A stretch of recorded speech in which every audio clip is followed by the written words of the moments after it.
When Kenny Omega won the AEW World Championship, of course, there was an immediate thought of, wow, who's going to be worthy to face not only Kenny Omega at any time, but for the World Championship in AEW.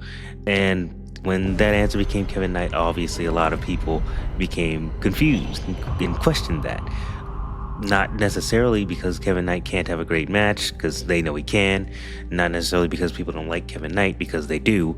But people started asking a question of, is this the right time to have Kevin Knight in the AEW World Title Championship picture? Which, it's a funny time to ask that. I'll get to that in a second.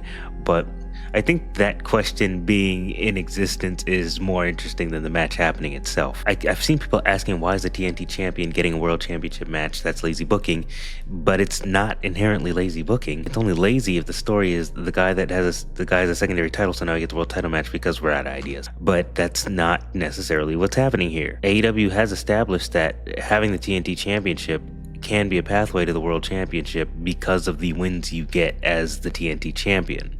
I brought up, for example, Kyle Fletcher's already done this. At All Out 2025, Kyle Fletcher faced Adam Page for the World Championship. Why did he face Adam Page for the World Championship? Because he was challenging, he wanted the World Championship, and he got a bunch of wins as the TNT Champion. However, Kyle Fletcher had less TNT Championship wins before his World Championship match than Kevin Knight is getting before his. Kyle Fletcher got the bulk of his TNT Championship match defenses after his World Championship match. Now, what's interesting is Kevin Knight has also fought for the AEW World Championship before, but not as many people questioned it how they are right now.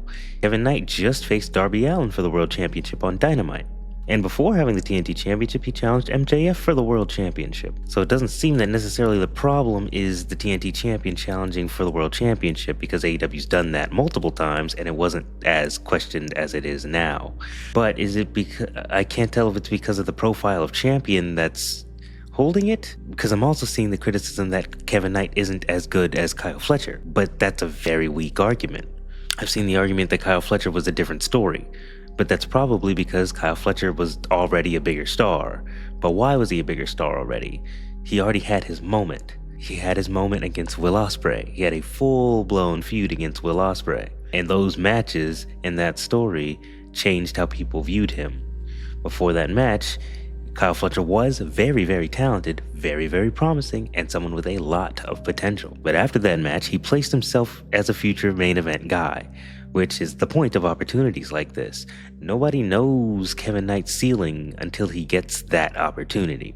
And Kenny Omega is about as good of a person as you can put across from someone if the goal is to create a star. And I'm surprised some people haven't noticed this, but AEW is very prone to using a World Championship match for the champion rather than the belt. This is Kevin Knight getting the Kenny Omega match. This is not Kevin Knight getting an AEW World Championship match. He's done that already. He has not had the Kenny Omega match yet.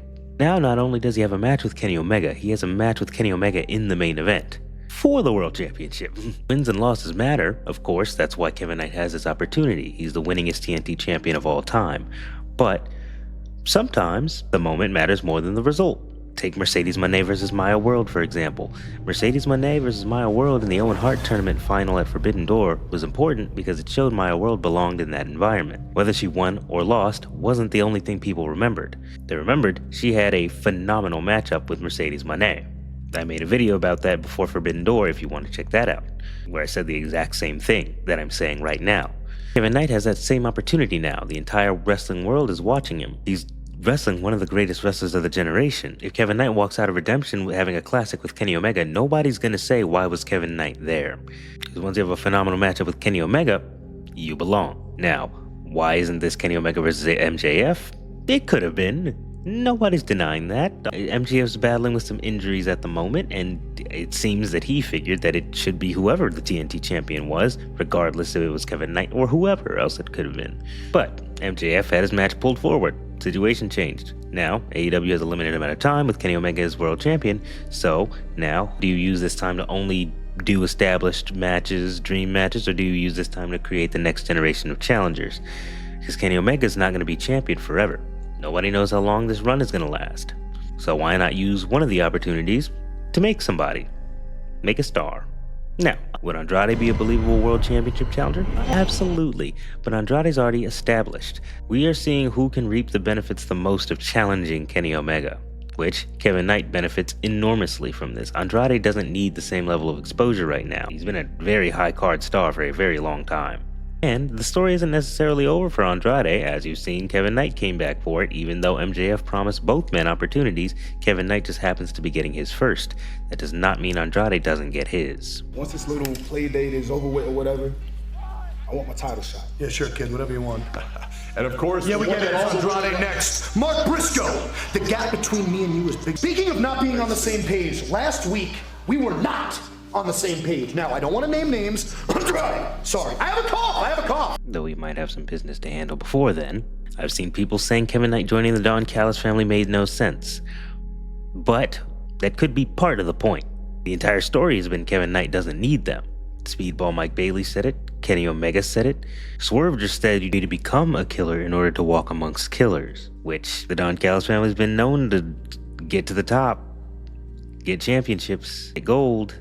What you should be asking instead of why did Kevin Knight join the Don Callis family is how long can Kevin Knight convince himself he needs the Don Callis family? Because that's been the story.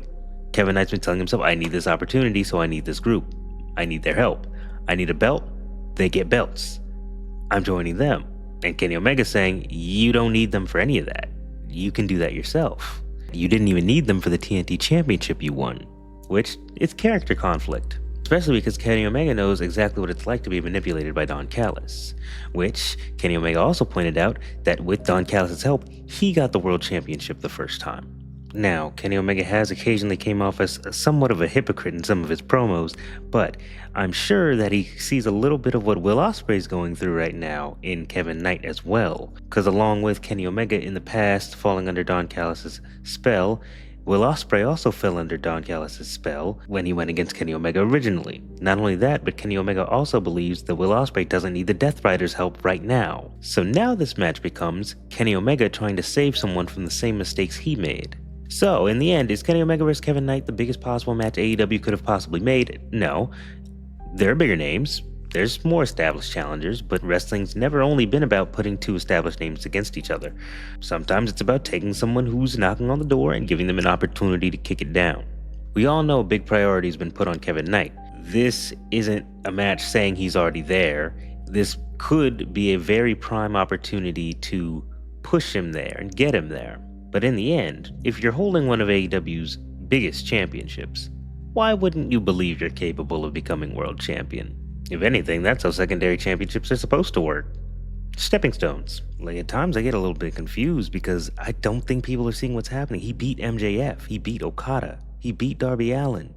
I don't believe the TNT Championship should necessarily trap someone in a division forever. It should elevate them, as well as they elevate the championship. So I think the real criticism is something else other than the TNT Champion shouldn't challenge for the World Championship, because AEW's already established that they can multiple times. Surrounding this, the biggest criticism I've seen that I disagree with the most is I've seen people say nobody benefits from this. Somehow Kevin Knight doesn't benefit from this, a Kenny Omega World Championship match. The reigning TNT Champion's about to headline a pay-per-view for the AEW World Championship against one of the greatest wrestlers of all time. How is that not beneficial? Win or lose, more people are paying attention to Kevin Knight than ever before. The spotlight's never been bigger. We've seen this happen, but we just saw this happen. And now Maya World is having a TBS championship on the same card. But anyways, in the same scenario, check out the Mercedes Moné and Maya World video. You got a Kitsune vlog coming up next. Check out the Forbidden Door vlog. Now that you know where to go. Ooh, love of God. Get off my video.